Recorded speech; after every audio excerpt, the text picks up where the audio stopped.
Stephen, I wanted to ask you about, your connection with Asia. Obviously, you have a, Asian blood, and although you grew up in Australia, you have come back and you're working in Asia, and you work with a lot of Asian players, and you've had a lot of success. But I want to ask you, did that happen?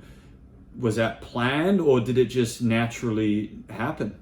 When I left IMG, I met a guy in Wimbledon that year that was setting up a kind of project for the Asian Tennis Federation. He worked for Babolat in Thailand. So the Babolat international guy made the connection. The Asian Tennis Federation job was 50% Asian tennis and 50% lawn tennis Thailand. The concept was to make the next Asian pro. Okay. So I met Rob, your guy Rob. Oh, Rob Derricks. Yeah, Rob. He brought a team. So in the end, what I wanted it to be, what I proposed it to be, what I was told it would be, was not what it was. In the end, it was, I said, look, I just wanted 4 to 6 boys and 4 to 6 girls. Don't worry about China. Don't worry about Japan or Korea. Just worry about all the other Asian countries. Pick the ones that are a bit special, that don't really have someone to train with. So like you say, at 14, the guy's 500 ITF. The next guy in his country that's 13, 14 or 15 is 2,000. Exactly. This guy needs to get out. So it was to set up 4 boys, 4 girls, live in Thailand. I get an assistant coach, I get a physical trainer, and make the next Asian pro that way. And apparently all the Asian Tennis Federation were for it. When I came over to start that project, it became, look, you have to coach the top 14-year-olds from each Asian country. So I had Rob brought the Hong Kong team, and at the same time, they brought the Mongolian team. It was not so organized, not really going to work. So yeah, and as I said, my track record with bosses and paperwork and politics is so poor. So yeah, after that, that's in Thailand, and then I did a little bit in Australia, and then came back to Thailand for a tournament with an Australian, and I was staying at Novotel. Yeah. And I just happened at Novotel. I know the GM. He said, look, what are you doing with your life, man? So I don't know. But he goes, look, you should meet my boss. He owns this area. I met this guy. He has a tennis academy that's empty. He goes, look, what do you want to do? And I gave him the same kind of concept. I said, look, I'd really like to make an Asian pro, because when I'm at IMG and I've got Yuki Bambu from India, Nishioka from Japan, Hyun Chung from Korea, and we're sitting there at Christmas in America, and we're looking at each other going, what are we doing in America when we're all Asian? And it would be so good to have Santa Claus Asia. Well, there's nowhere to train, it's like Korea, it's too cold. Japan, facilities and court time.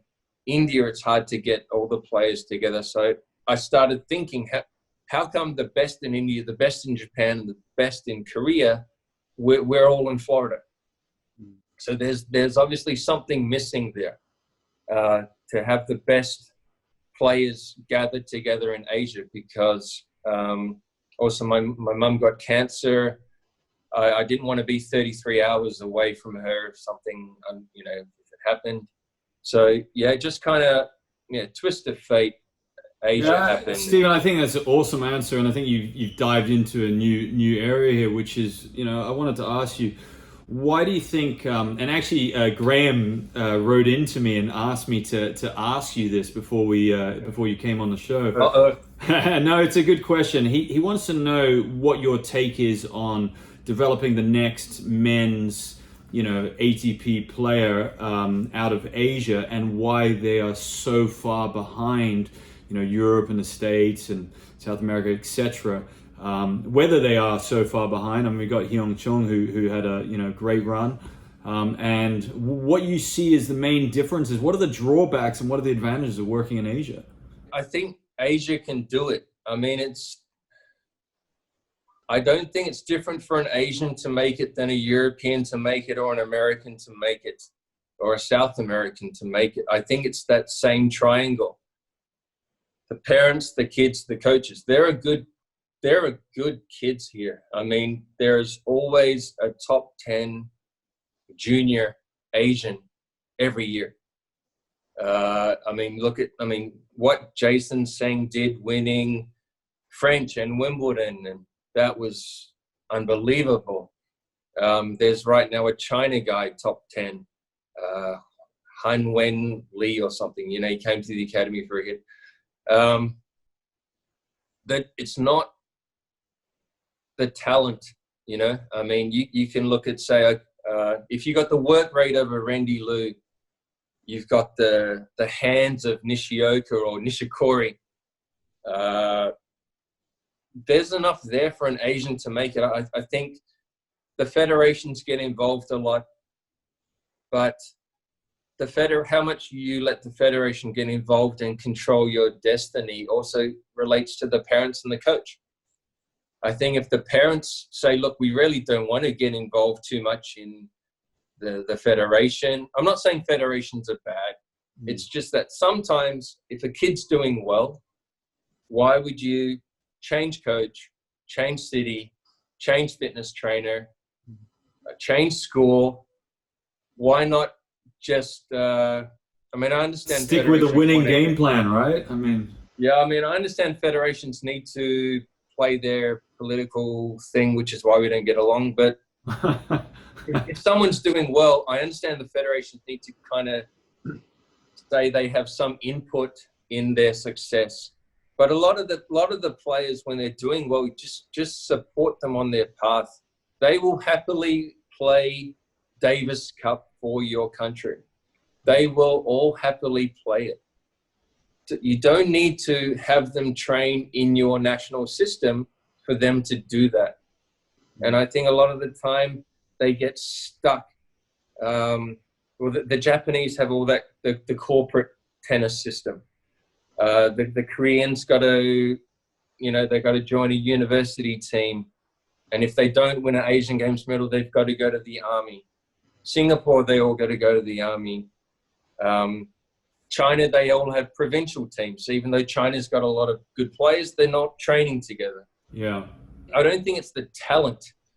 And I don't think it's really the coaches. I think it's more the coaches and the parents have to help the young talent stay on that good path that's leading to them having success as juniors so that they can transition to pros. But then it becomes financial. So a lot of it comes with, you want me to pay for your tickets? You want me to pay for your coach and hotel?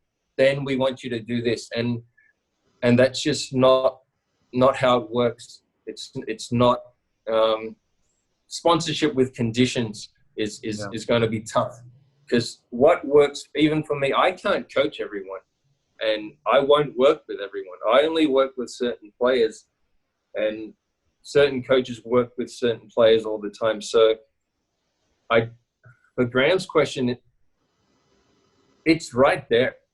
There's talent there. There are facilities that are great now. There's enough tournaments. There's a lot of 15s and 25s in Asia. There's a lot of ITF junior tournaments in Asia, more than America. It's all there. It just goes back to educate the parents, educate the coach, and then the kid will follow. And even there, it's like sometimes the coach needs to let go of the player. It's not just always the federation's trying to pull in the players. Sometimes the coach needs to let go the player to the federation.